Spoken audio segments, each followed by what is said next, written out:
తాకట్లో ఉన్న మీ బంగారాన్ని విడిపించి ఆ రోజు ఆన్లైన్ రేటుకి కొంటాం. Sharma gold company. నమస్కారం అండి, సుమన్ టీవీకి స్వాగతం. నేను గీతాంజలి. ప్రస్తుతం మనతో పాటు ఉన్నారు జ్యోతిష్య రత్న, జ్యోతిష్య చక్ర వైభవ నిపుణ డాక్టర్ రాళ్లపల్లి రవికుమార్ గురువు గారు. వీరితో మాట్లాడి ఏప్రిల్ మాసంలో ద్వాదశ రాశుల వారి జాతక ఫలితాలు ఏ విధంగా ఉన్నాయి, మెరుగైన ఫలితాల కోసం మనం ఎలాంటి పరిహారాలు చేసుకోవాలో గురుగారి మాటల్లో విని తెలుసుకుందాం. గురుగారు నమస్కారం అండి. నమస్కారం అమ్మా. మొదటి ప్రశ్న, ఎలా ఉన్నారు? చాలా బాగున్నాను. చాలా మీరు ఎలా ఉన్నారు? నేను చాలా బాగున్నాను గురుగారు. మీ ఆశీర్వాదాలు ఎప్పుడు ఎప్పుడు ఉంటాయి. దేవుడి ఆశీర్వాదాలు కూడా మీకు ఖచ్చితంగా చాలా ఉంటాయి. సంతోషం అండి. ఈ పరిచయం ఇప్పటిది కాదు, అవును. వాస్తవానికి 2 ఏళ్ళు అయిపోయింది. కాకపోతే వీడియో త్రీ ఇయర్స్ అయిందండి సుమన్ టీవీలో నేను చెప్పడం స్టార్ట్ చేసి. అవును. సో ఫస్ట్ నా ఇంటర్వ్యూ గీతాంజలి గారితో స్టార్ట్ అయింది. మళ్ళీ ఒక ఏడాది చెప్పాను, తర్వాత మళ్ళీ గ్యాప్ వచ్చింది. మళ్ళీ ఇప్పటి నుంచి మళ్ళీ రాశి ఫలాల నుంచి మిగతా వాటి నుంచి కూడా మళ్ళీ గీతాంజలి గారితో మొదలవుతుంది. ఇక నుంచి ఇది మళ్ళీ ప్రారంభం. అవును. మళ్ళీ ఒక బ్రేక్ ఇచ్చుకొని మళ్ళీ స్టార్ట్ చేసినట్లుగా అనమాట. తప్పకుండా. గురుగారు, ఇక ఏప్రిల్ ప్రతి మాసం ఖచ్చితంగా ఆ కోరిక ఉంటుందండి, తెలుసుకోవాలని జాగ్రత్త పడతారు. అవును. అందులో భాగంగానే ఇలా ఈ రాశి ఫలితాలు చెప్పడం కూడా. అవును. అయితే ముందుగా గ్రహస్థితి ఏ విధంగా ఉంది ఏప్రిల్ 2026?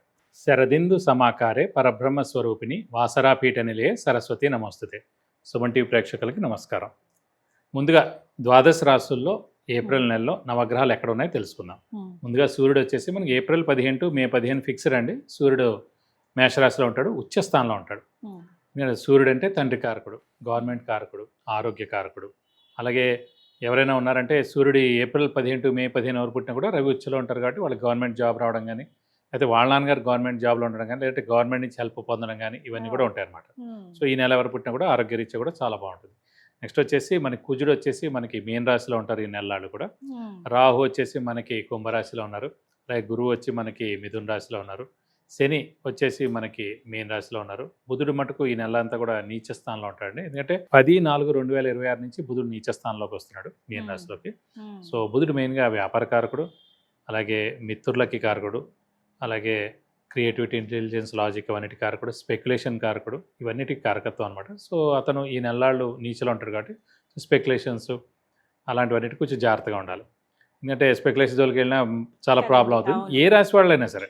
మీరు బుధుడు మెయిన్ కారకుడే మనకి ఇది కాబట్టి అతను నీచలో ఉంటాడు కాబట్టి ఈ నెలలు కొంచెం జాగ్రత్త. చూడండి, ఫర్ ఎగ్జాంపుల్ స్టాక్ ఎక్స్చేంజ్ చూడండి, యుద్ధ వాతావరణం ఏదైనా ఉన్నాయండి, అనవసరంగా దాని యొక్క ఇంపాక్ట్ నడుస్తున్నాను. సో 10 ఏప్రిల్ నుంచి వచ్చినప్పుడు ఇంకో 20 రోజుల పాటు ఇంకా అంటే ఏప్రిల్ నెల అంతా కూడా స్టాక్ ఎక్స్చేంజ్ పడిపోవడం అని, ఈ గోల్డ్ ధర పెరగడం లేదా తగ్గడం, మళ్ళీ సిల్వర్ ధర పెరగడం లేదా తగ్గడం, అనిశ్చితి అనేది ఉంటుంది స్టాక్ ఎక్స్చేంజ్లో. ఫైనాన్షియల్గా అన్నీ కూడా అనిశ్చితి ఉంటుందని చెప్పుకోవచ్చు. నెక్స్ట్ వచ్చేసి మనకి కేతు వచ్చేసి సింహరాశిలో ఉన్నారు. శుక్రుడు వచ్చేసి మనకి 19/4/2026 నుంచి వృషభ రాశి అంటే ఓన్ రాశి అనమాట, వృషభ రాశి, ఆ రాశిలోకి ప్రవేశిస్తాడు. ఈ నెలలు కూడా అక్కడే ఉంటాడు. ఇవి ద్వాదశ రాశుల్లో నవగ్రహాలు ఈ ఏప్రిల్ నెలలో ఈ స్థానాల్లో ఉంటాయండి. గురుగారు, ఇక ద్వాదశ రాశుల్లో భాగంగా మొదటిదైనటువంటి మేషరాశి జాతక ఫలితాలు ఈ ఏప్రిల్ మాసంలో ఏ విధంగా ఉన్నాయి తెలియజేస్తారా? తప్పకుండా అమ్మ. మేషరాశి అనగానే మనకి అశ్విని 1, 2, 3, 4 పాదాలు, భరణి 1, 2, 3, 4 పాదాలు, కృత్తిక 1వ పాదం, ఈ నక్షత్రాల సమూహం అంతా మనకి మేషరాశిలోకి వస్తుంది. ఈ రాశి వారికి ఏంటంటే శ్రమ, కాలం, ధనం వ్యర్థం అవ్వడానికి అవకాశం ఎక్కువగా ఉంది. రావాల్సిన బాకీలు ఆలస్యం అవుతాయి. ష్యూరిటీస్ పెట్టకండి, స్పెక్యులేషన్స్ జోలికి వెళ్ళకండి, అలాగే మధ్యవర్తిత్వం వహించకండి. అలాగే మెయిన్గా ఎందుకంటే ఏలినాటి శని ప్రారంభమైంది.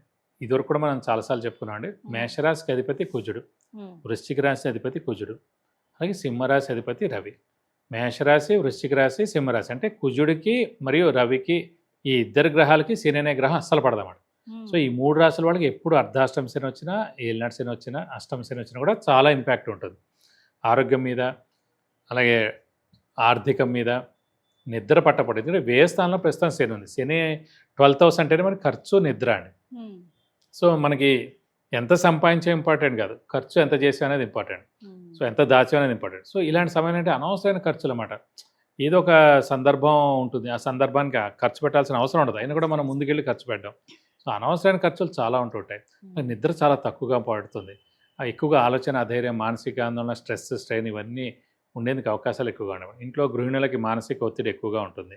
ఎందుకంటే గురుబలం కూడా తక్కువగా, ఎందుకంటే 3వ స్థానంలో గురువు ఉన్నాడు. 3వ స్థానం అంటే మనకన్నా తమ్ముళ్ళు కానీ చెల్లెలు కానీ, మనకి రైటింగ్ స్కిల్స్, కమ్యూనికేషన్ స్కిల్స్ స్థానం కూడా 3rd house అండి. సో అవి బాగా మెరుగుపడతాయి. అంటే ఫర్ ఎగ్జాంపుల్ అంటే ఫర్ ఎగ్జాంపుల్ మీరు యాంకర్ అండి, Hmm. సో మీది మేష రాశి అనుకోండి, ఈ నెల బాగా ఉపయోగపడినట్టు. అంటే జూన్ 2వ తారీఖు దాకా గురువు అక్కడ ఉంటాడు కాబట్టి గురువు తృతీయ స్థానంలో ఉన్నందుకు మీ కమ్యూనికేషన్ స్కిల్స్, రైటింగ్ స్కిల్స్ మెరుగుపడడం, యాంకరింగ్ వాళ్ళందరికీ బెస్ట్, న్యూస్ రీడర్స్కి బెస్ట్, డబ్బింగ్ ఆర్టిస్టులకి బెస్ట్, ఇలాంటి వాటికి. అలాగే లెక్చరర్లు, టీచర్లు, వాళ్ళందరూ టీచింగ్ కదండి, సో వాళ్ళందరికీ బాగా ఉపయోగపడే, అవన్నిటికీ బాగా ఉపయోగపడుతుంది. అలాగే తృతీయ స్థానం అనేది మెడ అనమాట. మెడ ప్లస్ గురువు అనే గ్రహం అక్కడ థర్డ్ హౌస్లో ఉన్నందుకు ఏంటంటే ప్రస్తుతం గోల్డ్ కూడా అన్నమాట. సో మేష రాశి వాళ్ళు ఎవరైనా అనుకుంటున్నప్పుడు వాళ్ళు మటు ఖచ్చితంగా బంగారం కొనేందుకు అవకాశం ఉందండి. గురుగారు, మరి కొన్ని ప్రశ్నలు వీళ్ళు ఎదురు చూస్తూ ఉంటారు, అవును. వాళ్ళ తరపున అడుగుతూ ఉన్నాను. తప్పకుండా. మేషరాశి వారికి ఈ ఏప్రిల్ మాసంలో ఏమైనా స్థాన చలనం ఉంటుందా? తప్పకుండా ఉంటుందండి. ఎందుకంటే ఏలినాటి అంటేనే స్థానచలనం. స్థానచలనం అంటే ఇల్లు మార్పు కానీ, ఉద్యోగ మార్పు కానీ, ట్రాన్స్ఫర్ అవడం కానీ, లేకపోతే వేరే ఊరిలో జాబ్ రావడం కానీ, లేదా వేరే కొత్త ఊరికి వెతుక్కోవడం కానీ, లేదంటే డిపార్ట్మెంట్ మారడం కానీ, లేదా బిల్డింగ్ మారడం కానీ, ఆ బాస్ని వెంటనే ఇమీడియట్ బాస్ని మనం చూడకుండా ఉంటాం ఉన్నంతలో. ఒకవేళ అదే కంపెనీలో ఉంటే కనుక ఇమీడియట్ బాస్ని చూడకుండా ఉండాలంటే డిపార్ట్మెంట్ మారడం, లేదా బిల్డింగ్ మారడం, అది వేరే ఊరికి వెళ్ళడం ఇవ్వడం. సో ఎప్పుడైనా గ్రహాలతో పాటు మనం సంచరించాలండి. అలా అని కాదు మా వైఫ్ ఇక్కడ ఉన్నారు, మా పేరెంట్స్ ఇక్కడ ఉన్నారు, మా పిల్లలు ఇక్కడ ఉన్నారు అని చెప్పి మనం ఆపుకున్నాం అనుకోండి, కష్ట సమయంలో, నిజంగా కష్ట సమయంలో ఇంట్లో బాగా అనారోగ్యం అవ్వచ్చు, లేకపోతే పేరెంట్స్కి బాగాలేదు, పిల్లలు కరెక్ట్గా ఇంటర్ ఎగ్జామ్స్, మెయిన్ ఎగ్జామ్స్ రాస్తున్నారు, లేకపోతే ఎంసెట్ రాస్తున్నారు, లేకపోతే నీట్ ఎగ్జామ్ రాస్తున్నారు, ఇంత ఇంపార్టెంట్ టైంలో మనం వెళ్ళాల్సి ఉంటుంది, అప్పుడు ఖచ్చితంగా వెళ్ళాల్సి ఉంటుంది. అందుకే మనం ఏంటంటే గ్రహాలతో పాటు మనం సంచరిస్తే కనుక మనకి ఏ ఇబ్బంది ఉండదు. సో స్థానచలనం ఉందండి, స్థానచలనంతో నష్టమే లేదు, స్థానచలనం అయితే మనకి చాలా మంచి కూడా జరుగుతుంది. మరి వీరికి ఆర్థికంగా ఎలా ఉంటుందండి? ఆర్థికంగా ఏంటంటే ఇప్పుడు ప్రస్తుతం గురువు తృతీయ స్థానంలో కూడా ఆర్థికానికి అంత మంచిది కాదు. ద్వితీయం అంటే second house, 5th house, 7th house, 9th house, 11th house, ఈ 5 స్థానాల్లో మన గురువు మన రాశి నుంచి ఆ స్థానాల్లోకి వస్తే ఆ ఏడాది అంతా బాగున్నట్టు. తృతీయ అనేది అంటే మిశ్రమంగా ఉంటుంది. సో మిశ్రమంగా ఉంటుందని చెప్పుకోవచ్చు ఈ మాసం అంతా. మరి వీరు మెరుగైన ఫలితాల కోసం మేషరాశి వారు ఎలాంటి పరిహారం చేసుకోవాలి? ముందుగా మేషరాశి వారు మెయిన్గా ఏంటంటే మనకి ప్రస్తుతం ఏలినాటి శని ప్రభావం ఉన్నా కూడా అది ఇంకా ఇప్పుడే స్టార్ట్ అయింది లాస్ట్ ఇయర్ నుంచి, కాబట్టి ప్రస్తుతం గురువు బలం తక్కువగా ఉంది. కాబట్టి గురువుకి సంబంధించి అంటే దత్తాత్రేయ స్వామిని, మేధా దక్షిణామూర్తిని ఎక్కువగా ఆరాధించడం, ప్రతిరోజు వాళ్ళ అష్టోత్తరం చదువుకుంటే చాలా మంచిది. వీలైతే ప్రతి గురువారం దత్తాత్రేయ స్వామి టెంపుల్కి వెళ్ళి 41 ప్రదక్షిణాలు చేయడం, వీలైతే అభిషేకంగా నచ్చనిగానే ఆయనకి చేయిస్తే మన పేరు గోతనంతో మీకు అన్ని విధాలా మంచి చేకూరుతుంది. అలా చక్కగా తెలియజేస్తారండి. మేషరాశి వారికి ఈ మాసంలో ఈ విధంగా ఉంటుంది. ధన్యవాదాలు గురుగారు. నమస్కారం. విన్నారు కదండి ద్వాదశ రాశుల జాతక ఫలితాలు. అలాగే మీరు పర్సనల్గా గురుగారితో మాట్లాడాలన్న అపాయింట్మెంట్ తీసుకోవచ్చండి. అది ఏ రకమైనటువంటి సమస్య అయినా కావచ్చు, విద్య, ఉద్యోగం, వ్యాపారం, సంతానం విషయంలో కొంతమంది, వివాహ యోగం ఉందా లేదా అని తెలుసుకోవడానికి కావచ్చు, ఒకవేళ యోగం కలగాలంటే ఏం చేయాలని, విదేశీ యానాల కోసం కొంతమంది ప్రయత్నిస్తూ ఉంటారు, గృహం కోసం చూస్తారు, ఆరోగ్యపరంగా కావచ్చు, వ్యాపార పరంగా కావచ్చు. ఇలా మీకు ఏవైనా సందేహాలు ఉన్నట్లయితే గురుగారిని సంప్రదించవచ్చండి. స్క్రీన్ పైన నెంబర్ స్క్రోల్ అవుతుంది కదా, మీరు వాట్సాప్ కాల్ చేయొచ్చు, అలాగే మెసేజ్ అయినా పెట్టండి ముందుగా. మీరు ఆ తర్వాత అపాయింట్మెంట్ తీసుకుని గురువుగారిని కలవచ్చండి. ఎంతోమందికి జాతకలో పరిహారాలు తెలియజేసి వారి ఉన్నతికి చాలా ప్రోత్సాహం అందించారు గురువుగారు.